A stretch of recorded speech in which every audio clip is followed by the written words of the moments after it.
አንድ ቀን መጣና እየሄደ ጴጥሮስ ሰራ ትኩር ብሎ ሲመለከት ወደ ጴጥሮስ ውስጥ ሰውየው የሚያነሳ መንፈስ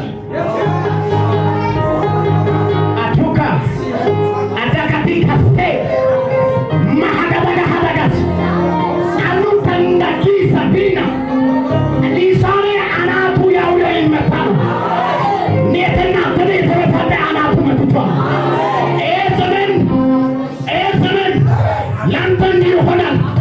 ተለያ የምትነሳት ሰውየው ከሕፃንነቱ ከእናቱ ማጠን ሲወለድ ሽባ ሆነ።